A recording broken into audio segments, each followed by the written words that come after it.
नमस्कार. या विशेष विश्लेषणात तुमचं स्वागत आहे. आज आपण अशा एका विषयावर बोलणार आहोत जो थेट तुमच्या माझ्या रोजच्या जगण्याशी जोडलेला आहे. एका बाजूला आपल्या आयुष्यात आलेली कामाची एक प्रकारची पोकळी आणि दुसऱ्या बाजूला आजूबाजूला असलेला खोट्या माहितीचा प्रचंड गोंधळ. आपण सारेजण रोज ज्या मॅट्रिक्समध्ये जगतोय ना, त्याचं हे एकदम अचूक चित्र आहे.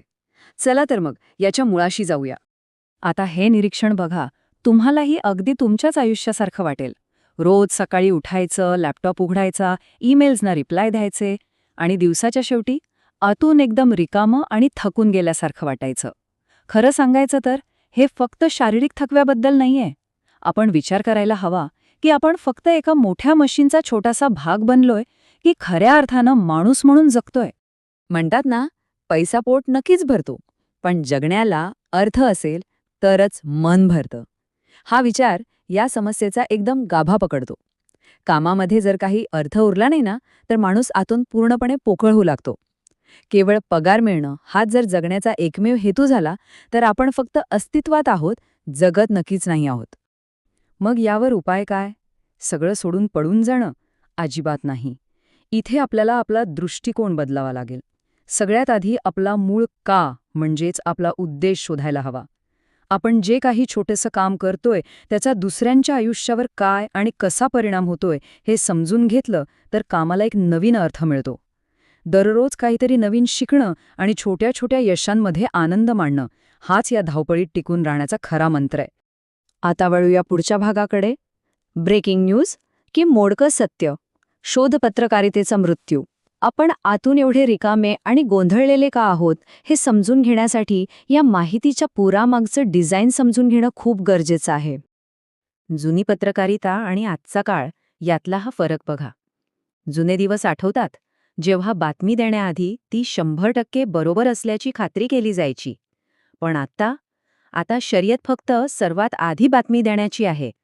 फर्स्ट बी फास्ट आणि एक्सक्लुझिव्हच्या नादात खऱ्या तथ्यांना आता कुठेच जागा उरलेली नाहीये. सध्याची परिस्थिती कशी बिघडली आहे हे यातून स्पष्ट दिसतं. आधी पत्रकारितेचं काम सत्तेला प्रश्न विचारणं होतं. आता ती जागा TRPने घेतलीय. सखोल अभ्यासाची जागा आता फास्ट न्यूजने आणि कॉर्पोरेट दबावाने घेतलीय. हे सगळं बघितल्यावर साहजिकच प्रश्न पडतो की आपण ज्या बातम्या रोज पाहतोय त्या खरोखरच बातम्या आहेत की फक्त एक धंदा? हा प्रश्न एकदम डोळ्यात झणझणीत अंजन घालणार आहे. जर रोज नवनवीन ब्रेकिंग न्यूज येत आहे तर मग सत्य रोज का हरवत चाललंय? हा जो सततचा मोठा आवाज आणि गोंधळ आपल्या कानावर आदळतोय तो आपल्याला माहिती देण्यासाठी आहे की आपल्याला जाणीवपूर्वक संभ्रमात ठेवण्यासाठी? नक्की विचार करा. तर आपण आता पुढच्या आणि अत्यंत महत्त्वाच्या टप्प्यावर आलो आहोत. सत्तेची कथा आणि आपला भ्रम. आजचा इतिहास नेमका कसा डिझाईन केला जातो ते आपण पाहूया. सोयीस्कर सत्य म्हणजे नेमकं काय? तर मूळ प्रश्नांवरून लक्ष हटवण्यासाठी मुद्दाम तयार केलेली एक भावनिक कथा. धर्म, राष्ट्रवाद आणि सुरक्षा यांसारखे शब्द अक्षरशः रिमोट कंट्रोलसारखे वापरले जातात. यातून लोकांच्या भावनांशी खेळलं जातं आणि सोयीस्करपणे मूळ मुद्द्यांना बगल दिली जाते. आणि हे काम कसं करतं बघा. जेव्हा बेरोजगारी किंवा वाढती महागाई यांसारखे खरंच अवघड प्रश्न समोर येतात तेव्हा लगेच काहीतरी भावनिक वाद उकरून काढले जातात. जाणीवपूर्वक अशी परिस्थिती निर्माण केली जाते जिथे आपणच एकमेकांकडे बोट दाखवत बसतो, जेणेकरून जे खरोखर सत्तेत आहेत त्यांना कोणीही जाब विचारणार नाही. त्यामुळेच हा प्रश्न मला आणि तुम्हाला दोघांनाही आहे. हे सगळं जे आपल्या आजूबाजूला घडतंय ना, ते आपण फक्त एखाद्या प्रेक्षकासारखं बघत बसणार आहोत की एक जागरूक नागरिक म्हणून ह्यात सक्रिय सहभाग घेणार आहोत? आता वळूया तिसऱ्या भागाकडे. हरवलेला श्वास, प्रदूषित हवा. आपण जेव्हा या खोट्या बातम्यांच्या विश्वात हरवलेले असतो तेव्हा आपल्या आजूबाजूचं भौतिक वास्तव मात्र भयंकर होत चाललेलं असतं. इथे तफावत अगदी स्पष्ट आहे. एका बाजूला फक्त मीटिंग्स, फाईल्स आणि मोठ्या घोषणांचा राजकीय धुराळा उडतोय. पण प्रत्यक्ष वास्तवात काय होतंय? शहरं अक्षरशः गुदमरतायत. रोज झाडं तुटतायत. शहरांचा एअर क्वालिटी इंडेक्स आता क्वालिटी मिसिंग इंडेक्स झालाय असं वाटायला लागलंय. हे वाक्य खूप काही सांगून जातं. स्वच्छ हवा मिळणं हा काही कुठल्या पक्षाचा किंवा राजकारणाचा विषय असूच शकत नाही.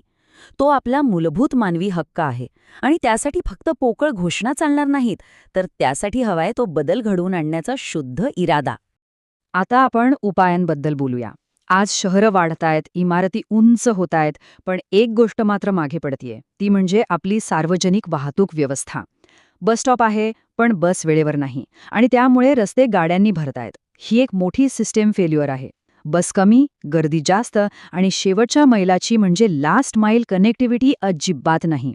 याचा परिणाम म्हणजे ट्रॅफिक जॅम आणि प्रदूषण. यावर ठोस उपाय काय? तर बस आणि ट्रेनचं वेळापत्रक AI आणि डेटा वापरून सुधारायला हवं.